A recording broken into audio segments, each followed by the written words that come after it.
Nah, bagaimana caranya untuk menambah kekuatan-kekuatan dalam diri kita setiap hari ketika berhadapan dengan beban-beban hidup yang semakin bertambah.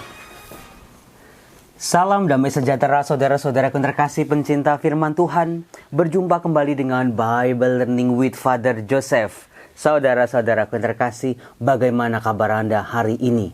Semoga hidup Anda penuh dengan kekuatan-kekuatan Tuhan. Karena apa saudara-saudara? Hidup itu kalau kita pakai kekuatan sendiri untuk mengangkat beban-beban yang kita terima setiap hari, setiap saat dari kita masih muda sampai sekarang ini, kayaknya kok beban hidup terlalu berat untuk kita pikul seorang diri.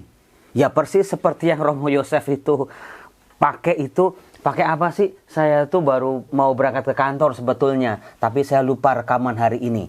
Saya lagi bawa tas ransel saya. Saudara-saudaraku, tas ranselnya Romo Yosef setiap hari kalau mau ke kantor itu apa aja sih? Kok kayaknya berat banget? Yuk kita unboxing. Pasti ada kitab suci, pasti ada botol minum, pasti ada tripod, pasti ada laptop, pasti ada buku, kertas-kertas ujian. Saudara-saudara yang terkasih, kalau tas ini saya bawa-bawa setiap hari, setiap saat, nggak pernah saya lepaskan, kayaknya hidup saya enak nggak saudara-saudara? Ya pasti nggak enak kalau Romo masak mandi bawa ransel, masak makan bawa ransel, masak olahraga bawa ransel, nggak ada kerjaan aja. Kan nggak enak ngelihatnya juga. Selain berat, nggak enak dilihat dan juga orang yang ngelihat juga kayaknya ini Romo hidupnya berat amat sih.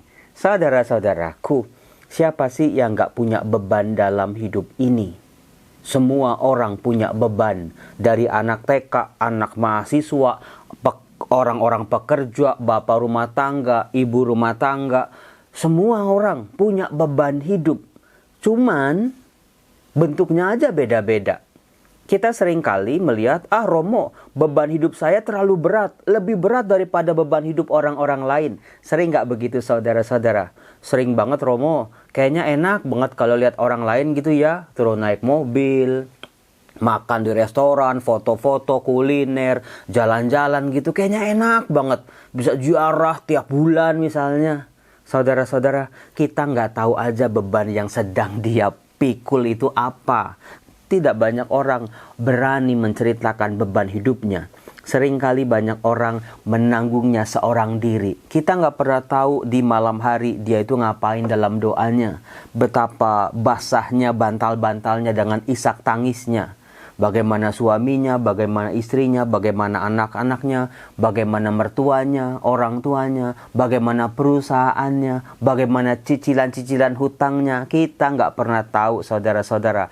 Maka dari itu, mintalah kekuatan dari Tuhan untuk menguatkan kita setiap hari, mengangkat beban-beban kehidupan kita. Angkat bersama Tuhan, pasti jadi enteng. Saudara-saudara, ternyata pribadi dalam kitab suci, tokoh sangat besar, tokoh paling besar dalam perjanjian lama, bahkan bisa saya katakan dia ini dalam salah satu titik hidupnya itu dia juga pernah merasa terbebani luar biasa. Dia nggak sanggup, dia nggak kuat, dia seolah-olah diprank sama Tuhan. Siapa lagi kalau bukan Musa? Kan kalau kita dengar ya, misalnya di kisah panggilan Musa, di kitab Keluaran bab-bab awal. Bagaimana Tuhan berjanji kepada Musa untuk menyertai, memberikan tanda-tanda dan mukjizat untuk menolong Musa senantiasa. Tapi apa yang terjadi ketika kita membaca kitab Bilangan bab 11 ayat 4-15. Di situ kita akan melihat Musa, tokoh besar, tokoh yang percaya sama Allah, tokoh yang mengandalkan Allah, tokoh yang sudah berkali-kali dibantu oleh Allah sampai-sampai dia mengalami sebuah titik terendah dalam kehidupannya dia. 1, dia mau mati aja, bayangin coba. 2, dia menganggap dia diberi malapetaka sama Tuhan. 3, dia menjerit. Dia mau melempar tanggung jawab itu kepada Tuhan. Kenapa Tuhan memberikan tanggung jawab yang berat ini dalam hidupnya? Romo, kok sama banget sama saya Romo. Persis kita itu seringkali kita pengen lempar aja itu beban-beban hidup. Udah kita tinggalin aja deh. Udah mati aja kayaknya lebih baik deh. Kalau kita nggak ingat dosa, kalau kita nggak lihat anak cucu, kalau kita nggak ingat tetangga, kalau kita nggak ingat Tuhan, kayaknya hidup ini kayaknya mau diakhiri aja deh Romo. Nggak percaya? Mari kita lihat Musa dan belajar dari Musa yang nanti akan disempurnakan dalam kisah Injil. Tuhan Yesus melipat gandakan 5 roti dan 2 ikan. Dikatakan begini, di Bilangan bab 11 ayat 4. Sekali peristiwa dalam perjalanannya melintasi padang gurun. Oh, konteksnya padang gurun. Padang gurun kan nggak ada apa-apa. Sejauh mata memandang hanya pasir, pasir, pasir, pasir. Panas kalau siang, dingin sekali kalau malam. Belum ada binatang buas. Belum nanti kalau lapar, belum nanti kalau sakit. Itu aja kalau jalan seorang diri di padang gurun. Musa harus memimpin bangsa yang jumlahnya ratusan ribu. Bukan perkara mudah. Dari kalimat pertama aja, waduh ini berat punya nih. Dikatakan, orang-orang Israel berkata, siapa yang akan memberi kita makan daging? Kita teringat akan ikan yang kita makan di Mesir tanpa bayar, akan mentimun dan semangka, bawang prei, bawang merah dan bawang putih. Waduh, ternyata orang Israel ketika di Mesir itu meskipun mereka diperbudak, meskipun mereka kerja rodi, meskipun mereka ditindas, mereka mencoba untuk melihat lebih baik waktu tinggal di Mesir daripada dipimpin Tuhan dalam perjalanan di padang gurun. Mereka lagi membanding-bandingkan. Mereka lupa ketika di padang gurun meskipun ya harus melewati masa-masa berat dalam kehidupan mereka. Kekeringan, kelaparan, kehausan, dan segala macamnya. Mereka selalu dipelihara oleh Tuhan. Mereka lebih memilih ditindas oleh orang Mesir, tidak berdaya, tidak diberlakukan sebagai manusia, tapi masih bisa makan semangka, ketimun, sama daging dengan gratis. Tadi dikatakan dengan bawang prei, bawang merah, dan bawang putih. Artinya makanannya berbumbu. Tetapi sekarang kita kurus kering, tiada sesuatu pun yang kita lihat kecuali mana. Saudara-saudaraku terkasih, ini penyakit manusia. Namanya juga di padang gurun, saudara-saudara. Berkat sekecil apapun haruslah jadi berkat. Seringkali kita membanding-bandingkan situasi hidup kita dengan masa lalu, dengan orang lain, dengan nasib hidup tetangga-tetangga kita. Sehingga kita buta terhadap mana dalam kehidupan kita. Terhadap roti, makanan yang diberikan oleh Tuhan kepada kita dalam situasi yang terjepit, yaitu mana. Mukjizat Tuhan, kemurahan Tuhan tidak dianggap sama sekali. Meskipun waktu mereka dapat mana pertama kali, mereka bersuka cita, mereka senang, mereka bersyukur kepada Tuhan. Karena waktu itu situasinya kelaparan, gak ada makanan. Sekarang ketika ada makanan, cuman mana, mereka mulai berkeluh kesah lagi. Saudara-saudaraku terkasih, bukan berkatnya yang salah, tetapi keinginan diri kita yang tidak bisa diatur. Keinginan kita yang mau lebih lagi, lama-lama kita menjadi serakah dan tidak bisa bersyukur. Hati-hati. 5 video saya kemarin itu selalu berbicara soal syukur, supaya kalau kita berhenti bersyukur, saudara-saudara, kita sadar, oh iya ya, kok aku udah lama gak bersyukur. Karena hati-hati saudara, kalau Anda tidak pintar-pintar bersyukur, tidak belajar bersyukur setiap hari terhadap berkat-berkat sekecil apapun, kita menjadi monster yang serakah. Kita tidak pernah puas, kita tidak pernah bahagia, kita tidak pernah happy, kita tidak pernah senang karena melihat selalu yang kurang. Membandingkan. Sehingga berkat yang di depan mata kita pura-pura tidak melihat. Seolah-olah berkat yang besar langsung menjadi kecil. Karena apa? Keinginan kita menjadi lebih besar. Maka dari itu saudara-saudaraku, banyak sekali orang menderita karena gaya hidupnya sebetulnya. Kebutuhan pokoknya sebetulnya bisa dengan gaya hidup yang sederhana sebetulnya bisa. Tetapi Romo kan mau kayak orang-orang Romo. Terus kalau nggak bisa kayak orang-orang, terus nggak bahagia, terus sedih, terus nangis terus kecewa, terus pahit hidupnya. Hati-hati. Jangan biarkan gaya hidup orang-orang, gaya hidup dunia, gaya hidup masyarakat menentukan kebahagiaan kita. Dikatakan, adapun mana itu seperti ketumbar dan kelihatan seperti damar bedolah. Orang-orang Israel berlari kian kemari untuk memungutnya, lalu menggilingnya dengan batu kilangan atau menumbuknya dengan lumpang. Mereka memasaknya dalam periuk dan membuatnya menjadi roti bundar. Rasanya seperti rasa pegangan yang digoreng. Dan apabila embun turun di tempat perkemahan pada waktu malam, maka turunlah juga mana di situ. Pemberian Tuhan, berkat Tuhan bisa mengenyangkan, bisa hidup, bisa bergerak sebagai bekal di padang gurun, tetapi dirasa kurang. Maka hati-hati kalau hidup kita mulai kok kurang ini, kurang ini, kurang itu, kurang itu. Hati-hati. Hati-hati, bukannya nggak boleh punya hidup lebih, punya target, punya ya kan namanya hidup kan mau berkembang Romo, boleh. Tetapi saudara-saudara, sering kali kita kecewa terlalu mengerikan ketika kita tidak bisa seperti orang lain. Mungkin Tuhan bilang belum saatnya. Mungkin Tuhan bilang syukuri dulu berkatmu yang kecil itu, yang kamu anggap kecil itu, lebih tepatnya. Itu triknya saudara-saudara. Nah, dikatakan begitu orang-orang Israel berkeluh kesah seperti itu, Musa langsung mengerikan. Musa mendengar keluh kesah bangsa itu, sebab orang-orang dari setiap keluarga menangis di depan pintu kemahnya. Bayangin, coba. Maka bangkitlah murka Tuhan dengan sangat, dan hal itu dinilai jahat oleh Musa. Maka Musa berkata kepada Tuhan, nah ini, kalau Anda bertanya kenapa Musa nggak boleh masuk ke tanah terjanji? Lihat, Musa sendiri juga berproses. Musa sendiri juga bergulat. Musa sendiri juga dalam perjalanan jatuh dalam ketidakpercayaan seperti ini. Musa berkata, mengapa kau perlakukan hambamu ini dengan buruk? Mengapa aku tidak mendapat kasih karunia dalam pandanganmu?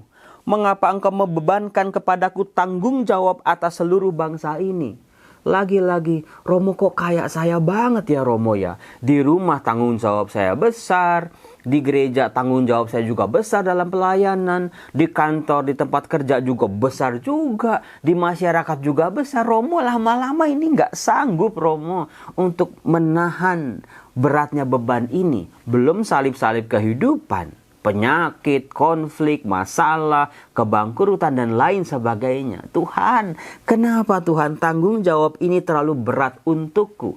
Sama seperti Musa. Kitab suci itu seperti cermin sebetulnya. Kita bercermin, kita berkaca dari wajah Musa. Kok saya banget ya? Dikatakan ya, akukah yang mengandung atau melahirkan bangsa ini? Mengapa engkau berkata kepadaku, pangkulah dia seperti seorang inang memangku anak yang sedang menyusu. Bimbinglah dia ke tanah yang kujanjikan dengan sumpah kepada nenek moyangnya. Dari manakah aku mengambil daging untuk diberikan kepada seluruh bangsa ini? Sebab mereka menangis kepadaku dan berkata, berilah kami daging untuk dimakan. Romo kok persis banget ketika anak-anak saya merengek-rengek minta dibeliin handphone, minta dibeliin laptop, minta bayaran uang sekolah masih nunggak Romo. Kok mirip banget sama orang tua saya yang minta duit untuk berobat. Kok mirip banget sama pasangan hidup saya yang butuh ini, butuh itu. Persis saudara-saudara. Aku seorang diri tidak dapat memikul tanggung jawab atas seluruh bangsa ini. Sebab terlalu berat bagiku. Silakan Anda catat ayat ini. Anda garis bawahin seorang Musa pun. Orang hebat, orang percaya sama Tuhan, orang yang takwa sama Tuhan, orang yang mendedikasikan hidupnya untuk Tuhan dan menjalankan perutusannya yang luar biasa berat ini. Musa tidak sanggup menanggung tanggung jawab yang berat itu seorang diri. Menghadapi rentetan tangis, ratapan, kemarahan, kekecewaan, kepahitan seluruh bangsanya. Saudara-saudaraku yang terkasih, apakah Anda pernah ada di posisi seperti ini? Jika engkau berlaku demikian kepadaku, sebaiknya engkau membunuh aku saja. Jika aku mendapat kasih karunia dalam pandanganmu, janganlah kiranya aku mengalami malapetaka. Saudara-saudaraku yang terkasih, Musa mungkin udah gak kuat lagi. Udah sampai di titik batas kesabarannya, di titik batas kekuatan dan kesanggupannya. Apakah Anda pernah ada di titik batas kemampuan Anda? Romo, sampai kapan saya mau percaya sama Tuhan kalau kenyataan-kenyataan hidup yang saya alami setiap hari, tanggung jawab, beban-beban tambah berat, tambah berat, tambah berat. Saudara-saudara, sesekali coba Anda buka ransel Anda, beban hidup Anda coba Anda buka, Anda letakkan di samping. Tuhan, Engkau berjanji Engkau akan menyertaiku, memikul beban ini. Sertai aku, Bukan bebannya yang dikurangin, tetapi kuatkanlah aku lebih lagi setiap hari. Itu yang diminta saudara-saudara oleh Musa. Tanggung jawab beban-beban hidup kita mungkin tidak berkurang, malahan bertambah. Kekuatan kita lah yang harus semakin bertambah. Nah, bagaimana caranya untuk menambah kekuatan-kekuatan dalam diri kita setiap hari ketika berhadapan dengan beban-beban hidup yang semakin bertambah? 1. Rasa percaya. 2. Penyerahan diri pada kemahakuasaan Allah. 3. Jangan pernah berhenti melangkah. Sebab ini konteksnya di padang gurun. Kalau orang Israel berhenti, Musa menyerah, mau mati aja, semua bangsa bakal mati, saudara-saudara. Konteksnya di padang gurun. Gak ada bangsa yang bisa tinggal di tengah-tengah padang gurun tanpa sumber-sumber daya yang memadai. Gak bisa. Tetap beban yang berat itu harus kita pikul, harus kita melangkah. Tuhan, tambahkan kekuatan langkahku. Tambahkan, jadikan kakiku seperti kaki rusa yang menjejak bukit-bukit batu, yang kuat, yang gesit, yang lincah. Tambahkan imanku Tuhan. Tambahkan kepasrahanku pada kemahakuasaan-Mu.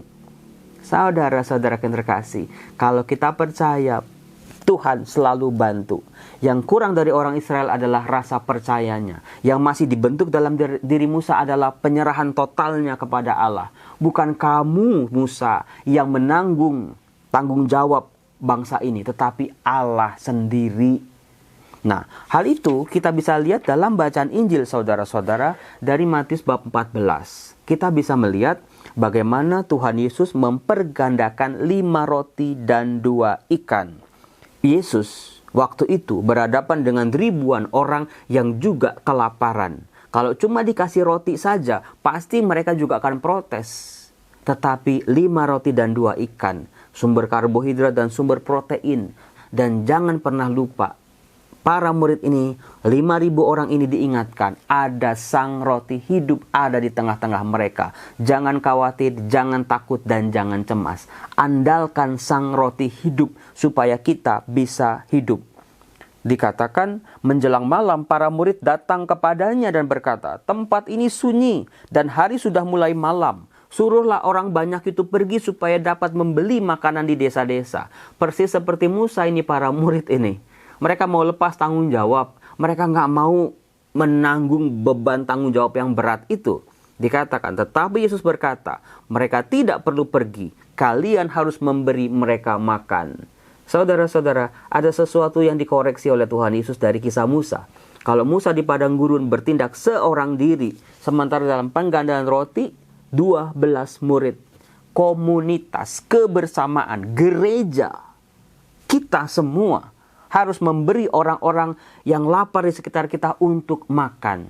Kalau cuman saya, siapalah saya? Kalau cuman Anda seorang diri, siapalah Anda? Nggak ada yang sanggup. Tapi kalau saya melakukan tindakan memberi makan kepada orang-orang di jalan, lalu di antara penonton Bible Learning ini ada 20 aja, itu sudah meringankan. Saya tidak perlu untuk menanggung beban yang berat ini. Nggak mungkin seorang diri. Tapi ada sesama, ada teman-teman, ada komunitas, ada orang-orang rekan seperjalanan saya. Itulah yang dibentuk oleh Tuhan Yesus. Kalian, 12 murid ini, gereja ini, bersama-sama, jangan seorang diri. Jawab mereka, pada kami hanya ada 5 roti dan 2 ikan. Jumlah yang tidak ada bandingannya dengan ribuan orang. Tetapi Yesus, ini dia. Mana yang mungkin minimalis, sama seperti 5 roti dan 2 ikan, nggak ada artinya, Romo. Nggak ada jumlahnya apalagi. Tetapi Yesus, yang penting kamu usaha dulu. Kamu sudah mendapatkan 5 roti dan 2 ikan, bawalah kemari. Itu dia kunci mujizat. Bawa, berkat-berkatmu bawa sini. Biar Yesus sendiri, Tuhan sendiri, kuasa mujizat Tuhan yang bekerja. Dengan hal-hal yang minimalis, yang kita nilai kurang, yang kita nilai ya nggak ada artinya. Bawa pada Yesus. Biar Yesus yang melipat gandakan. Jangan hitung-hitungan pakai logika manusia. Nggak bakal nyampe, nggak bakal bisa. Tapi Tuhan Yesus betul-betul melipat gandakan. 5 roti 2 ikan setelah diberi makan, malah sisa 12 bakul. Itu ada ratusan. Nanti itu untuk terus berkat-berkat kita yang kita berikan kepada Tuhan. akan dilipat gandakannya buat kita. Jangan hanya mikir soal uang, jangan. Semua waktu, tenaga, pikiran, hati, perasaan, pengorbanan, cinta, pengampunan, apapun itu, berikan pada Tuhan. Meskipun kita nggak sanggup Romo untuk mengampuni, aku akan mengampuni. Beri aku kekuatan untuk mengampuni. Tuhan akan melipat gandakan. Kalau soal materi-materi, itu orang Israel itu udah diberi bantuan oleh Allah segala materi-materi. Tapi mereka hanya melihatnya seputar materi saja, maka selalu merasa kurang. Tapi lihatlah sebagai sebuah penyertaan Tuhan yang Maha Kuasa. Tuhan yang menjadikan yang tidak mungkin menjadi mungkin dalam kehidupan kita. Tuhan yang menyertai. Pasti ada mukjizat. Salam damai sejahtera. Tuhan Yesus memberkati. Salam.